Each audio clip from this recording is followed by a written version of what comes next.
He was fighting me. This? It's recording? Yeah. This is why you come out when it's 17 degrees outside. 19 degrees. This is why. This is why. Yes. 5-pounder.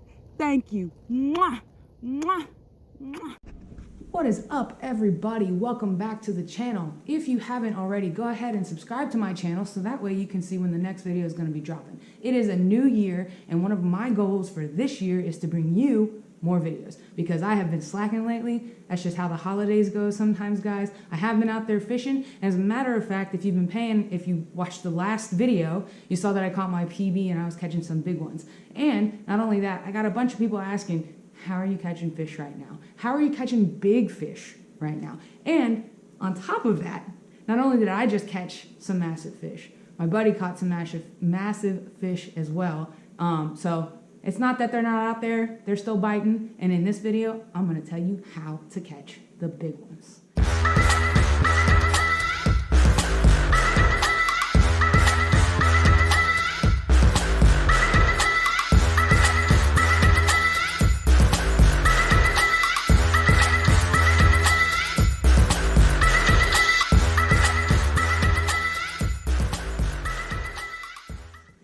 So I got my phone here with me, guys. This is just going to be like my little notes and go-to things because my brain just goes everywhere. If you've watched my videos in the past, you know they can last forever. So I'm trying to bring some more organization to my life. One of my other New Year's resolutions. Let's hope to stick to them. So biggest thing about catching bass right now, guys, honestly, pay attention to your surroundings. What I mean by that is like when I caught my best day. Gosh, I can't talk. When I had my best day fishing so far, on the 19th of December, a stork is what got me there. Why? Because I was paying attention to him and he was feeding. What was he feeding on? The same thing that the bass feed on, those bait fish. And not to mention, after I looked at him, I saw the bait balls. Literally went to it, pinpointed it, and I threw the right thing. I threw a lipless crankbait, mimicked the dying bait fish, and sure enough, I caught 15 pounds of fish within 4 fish that day. And that makes sense, right? It's 15 pounds altogether with 4 fish. So, pay attention to your surroundings. That's the biggest thing. Another thing, guys, is people are like, it's so cold outside. Let me put it to you like this. I live in the South, so like my cold is not the same kind of cold up north. So I can tell you 40s to 50s weather, guys. If it's 40s to 50s out there, you really can be throwing something that's moving a little bit. The biggest thing, guys, is go slow.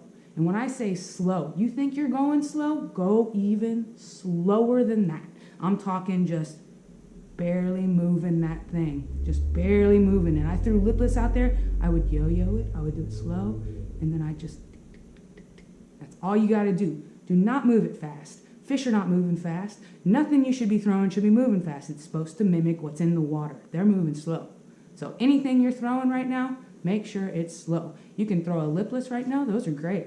Jerk baits, those are supposedly great. I have yet to catch one on a jerk bait, but everybody around me is catching them on jerk baits right now. So they like the suspension because the fish are suspending in the water. Makes sense, right? So when we talk about lower waters, temperatures, when it comes to like the 30s and lower, what was this saying that I came up with? I put it in my phone. Hold on. Of course, I'm not going to be able to come across it. I had a saying in here. It sounded kind of cool. Now I'm not going to. Smart. Yeah, not that one. Not that saying. It's another one. The other saying she's talking about is bass are smarter than they look. Always clean your hook. If you were paying attention or saw me on Instagram the other day, I showed a treble hook that was just full of that algae. Now I'm sitting here trying to be like, okay, what are we doing? No. Go slower. Think about it. Yep, we're going to have like a big blank here. I really thought I had something here. Okay, so we'll just skip that part because I really don't remember what that was. Done lost my train of thought now. So we're talking about in the teens and stuff, right? We're going lower. So if we're going lower in the temperatures, then the fish are going to be moving slower.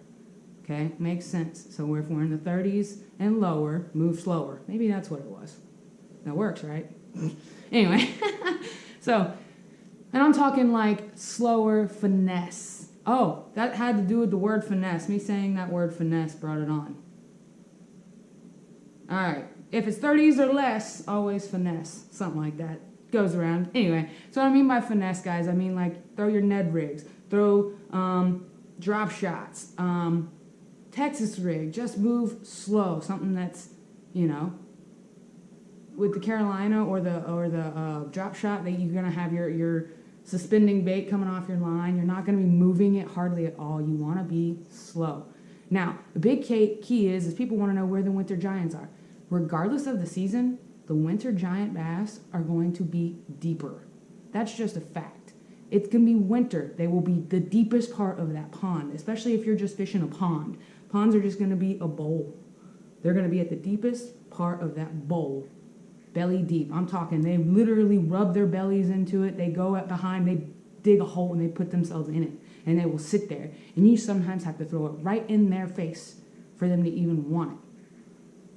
That's how it happens, though. So, I say so a lot, I feel like. And you can hear her ticking, tacking back there, texting in the background. I really think that's about it. I mean, if you're throwing, I threw lipless, there's jerkbaits, bladed jigs are really good too. You know, basically the thing you're going after with that, if you're throwing it out in a little bit of warmer waters, which it has been here lately, 40s to 50s, something that's mimicking a dead bait fish. That's really the key thing. And when it's colder, something finesse, something that's sitting there and it's cold and it's still in the water and it's not moving. Being slow, going deeper, those are like the biggest keys into what. Pay attention to your surroundings. I tell you what, if you are aware of what's around you, how the water's moving around you, you have more of a chance to find where those big bass are. So, anyway, guys, it's a short video. I think we're only at 7, not even 7 minutes yet. Goodness gracious, I don't even know. I kind of wish I had more information to tell you guys. What can I go into? Match the hatch. That's a big one. Sitting here thinking about it. So actually, I have it in my thing too. To tell you the story of how I know match the hatch is a great way to do it. So I was out there catching those fish, right? Same story, same day about how I caught my 5.2 pounder and the other ones. I threw a lipless out there. It was a bluegill pattern, and it killed it. And then I snagged it, lost it, didn't have another one, you know, so I threw another one on there that was, I was like, well, you know, I caught 3. Yeah, I had caught 3 at the time already, and I was like, maybe, you know, I've heard in the past that the red color can really strike them, make them start going for it. So I tried tying on a red color lipless, same exact lipless and everything, but I tried it with the red color, that crawl pattern, and I got nothing. I mean, nothing on that. I went and I moved down because I thought maybe the fish weren't there anymore, which, by the way, guys, just another key for winter bass fishing, they don't move much at all. They go, they find the deepest place, and they stay there. They will not really move much from that. And that's where the bait fish are sometimes, except for on the warmer days on ponds, they tend to just rise and go where the sun is. But they don't move much from, like, that spot. Like, they're pretty set in stone where they are. So I threw the red one out there, and I didn't get anything. No bites, nothing. I was like, screw it. Maybe this red thing isn't all what it's all cracked up to be. Which I'm not saying it's not. Maybe in the right season, maybe on the right day, it can be. But for me, it was just not working. Turned around, had one more lipless that was a, you know, that sexy shad color. It's got like those blues and green hues and stuff like that. And tied that one on. And that is what I caught the 5-pounder on. Because it was that natural color. It seemed...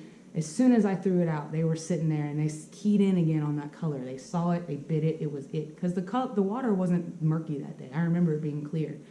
So, match the hatch, guys. That's a big thing. Make sure you know what you're mimicking and copy it. I mean, that's kind of the whole idea of mimicking, right? You want to mimic what you're throwing. You want to mimic what they're eating. So, match the hatch. It's a huge thing. I think I went over that in my crankbait video as well. But... anyway, guys, we're going to cut it now. We're at like almost 10 minutes, so I got you somewhere in between. I've cut my video short. I got some notes to go back and forth to, even though they're ADD. If you could read this, you'd be like, there's no bullet points or anything. But anyway, guys, I hope you enjoyed this video. I've made it short for you. I hope to bring you more, and I will. I'm working on it. I'm still going out fishing. This sucker is going to be coming off sooner than later, hopefully, so I might have this back, or I might end up going into a little bit of a dip and not be able to fish again for a little while. we'll see how it goes, I guess. But, Doctor's appointment. yeah, I have a doctor's Seven. appointment coming up, and thank goodness for insurance, because otherwise I'd be not in a good place at the moment with insurance, with money wise. So thank goodness for insurance. But hopefully in the next video we'll see what's going on. I'll keep you guys updated. I appreciate everybody who stuck through me. Happy New Year, by the way, everyone. I hope 2021 is a good one for us all. You guys know how it goes. As long as we are out there and we are fishing, no complaints.